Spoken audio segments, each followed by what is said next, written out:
When 8-year-old Kwame lost both parents to a sudden illness, his world shattered. Life in their small village in Kenya had never been easy, but with his mother's warm hugs and his father's laughter, their modest home had been a haven. Now, that haven was gone, replaced by the cold reality of living with his aunt, Auntie Tabitha. Auntie Tabitha's house was nothing like home. Kwame quickly learned that he was not a welcomed guest but a burden. Every morning, as the first light of dawn peeked through the banana trees, he was forced to head to the market, a woven basket slung over his thin shoulder, to sell oranges. The blazing sun was merciless, and the dusty roads seemed endless. Customers often haggled ruthlessly, paying him a pittance that Auntie Tabitha would snatch up with scornful words.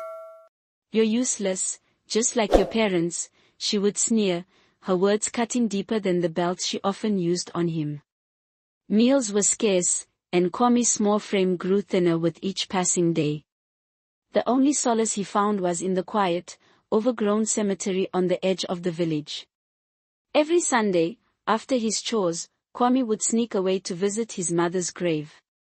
He would sit cross-legged in front of the small, wooden marker etched with her name, whispering secrets, singing the lullabies she used to sing to him, and pouring out his grief.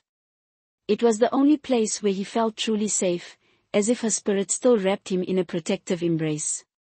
One overcast afternoon, as Kwame sat by the grave tracing his mother's name with his fingers, he noticed something unusual.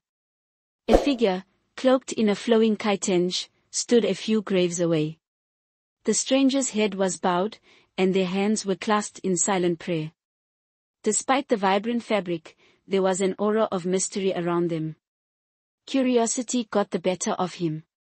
As he approached cautiously, the figure turned. It was an older woman, her face deeply lined but kind. Her eyes, sharp and piercing, seemed to look right through him. "You must be Kwame," she said softly, her voice carrying the cadence of wisdom and sorrow.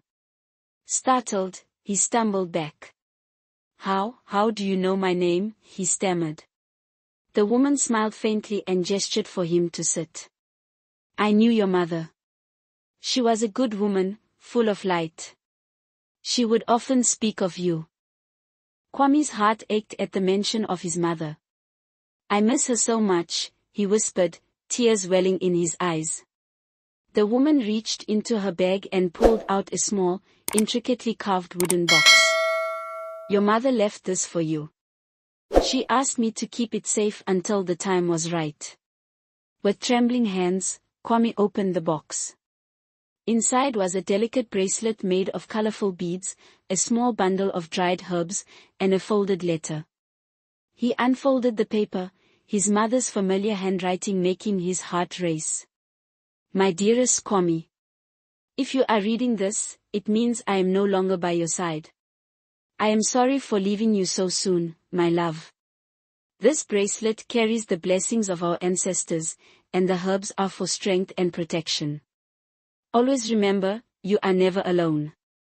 You carry my love and the love of those who came before us. Be brave, my son. The light will find you again. Love, Mama." Tears streamed down Kwame's face as he clutched the letter to his chest. The woman placed a gentle hand on his shoulder. "Your mother was right. You are not alone, Kwame. I will help you." From that day forward, Kwame's life began to change. The mysterious woman, who introduced herself as Mama Akoth, taught him about his heritage and the strength of his ancestors. She gave him small tasks in her herb garden, paid him fairly, and ensured he was fed. Slowly, Kwame began to find hope again. When Auntie Tabitha discovered he was no longer bringing home money, her fury was unmatched. But Mama Akoth, with the authority of someone deeply respected in the village, intervened. "This boy has suffered enough. From now on, he will stay with me," she declared. Under Mama Akoth's care, Kwame thrived.